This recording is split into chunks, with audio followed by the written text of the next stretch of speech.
저는 아이폰 SE2를 3년 반 정도 사용했습니다.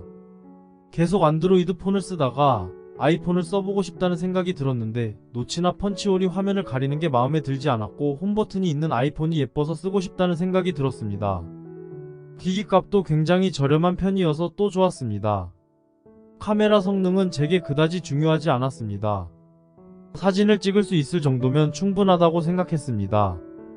좋은 카메라 성능이 굳이 필요하지 않은데 카메라 성능이 좋다는 이유로 노치의 카툭티의 가격도 비싼 아이폰을 쓸 이유가 없어서 큰 고민 없이 아이폰 SE2를 선택했습니다.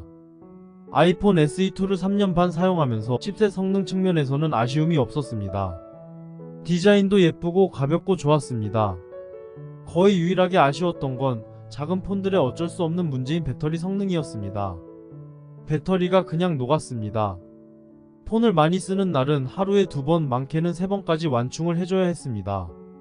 어디 멀리 나갈 때는 항상 1000mAh 보조 배터리를 가지고 다녀야 해서 휴대성도 좋지 않았습니다. 배터리 빨리 없어질까봐 폰밟기를 밝게 쓰지도 못했습니다. 완충됐는데도 충전기를 계속 꽂아두는 게 배터리 성능에는 안 좋다는 걸 알아도 잘 때 충전을 안 할 수가 없었습니다. 배터리 때문에 스트레스를 너무 받아서 앞으로는 작은 폰을 쓰지 말아야겠다고 생각했습니다. 폰을 바꿔야겠다고 마음먹었습니다. 안드로이드 폰을 1년 정도만 써도 많이 버벅거렸던 경험이 있어서 또 이미 다른 기기들을 하나씩 애플 제품으로 사고 있었어서 다시 안드로이드로 돌아가겠다는 생각은 하지 않았습니다.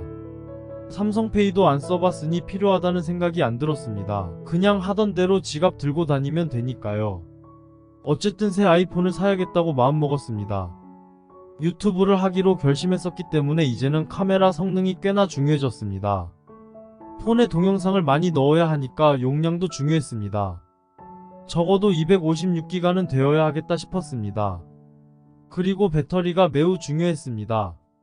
그래서 제가 생각한 폰들은 아이폰 14 플러스, 아이폰 14 프로 맥스, 아이폰 15 플러스였습니다. 다 6.7인치네요. 배터리가 정말 중요하긴 했던 것도 있고 이왕 바꾸는 거 좋은 걸로 쓰자는 생각에 일반 모델과 아이폰 14 이전에 나온 모델은 뺐습니다. 6.1인치 프로는 폰이 그렇게 크지 않은데 카메라 섬이 너무 커서 안 예쁘다는 생각이 들어서 뺐습니다.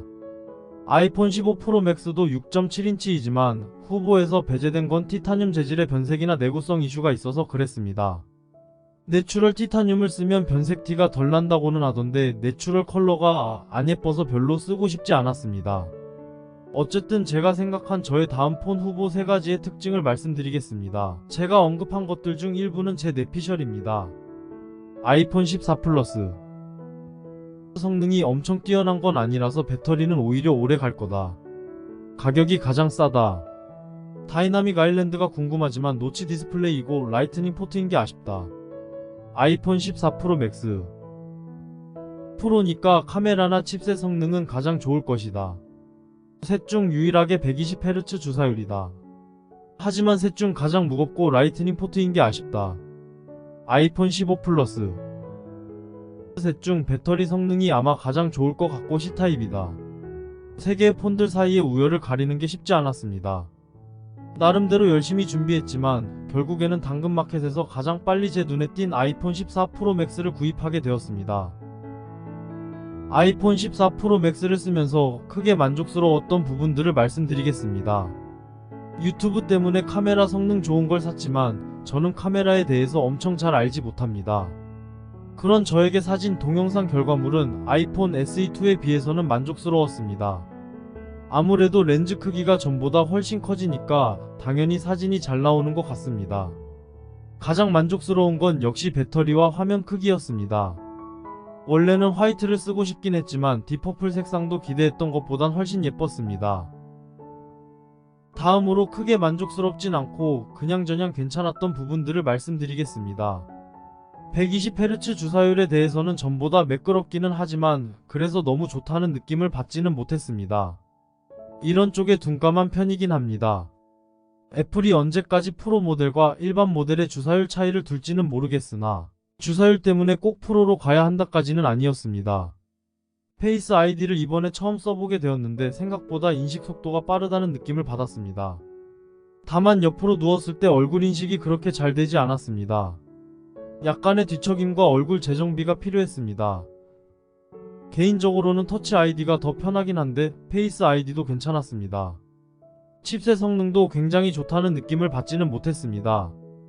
애초에 아이폰 SE2를 쓸 때도 전혀 문제가 없었기 때문에 새 폰이 엄청 빠릿빠릿하다고 생각하지는 않았습니다. 마지막으로 사용하면서 아쉬웠던 점을 말씀드리겠습니다. 처음 만져봤을 때부터 정말 무거웠습니다. 무거운 폰을 써본 적이 없다 보니 유튜브에서 큰 휴대폰 리뷰 영상 같은 걸 보면 무겁다고 호들갑 떠는 걸 이해를 못했었는데 이제는 이해할 수 있게 되었습니다. 아직 라이트닝 포트를 고집했던 것도 아쉬웠습니다. 아이패드 에어 4랑 에어팟 프로 2를 사용하고 있는데 아이폰 하나 때문에 라이트닝 케이블을 못 버린다는 게 아쉽습니다. 애플 정품 어댑터를 한 개만 갖고 있어서 뭐 하나 충전할 때마다 케이블을 바꿔줘야 하는 게 번거롭습니다. 그리고 다이나믹 아일랜드는 그렇게 유용하게 쓰이지 않았습니다. 제가 잘 활용을 못하고 있는 걸 수도 있겠지만 저한테는 굳이 같은 기능이었습니다.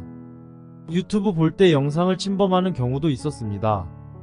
그리고 동영상 시청이 아니더라도 폰을 보면 계속 한 번씩 다이나믹 아일랜드 쪽으로 눈이 갑니다.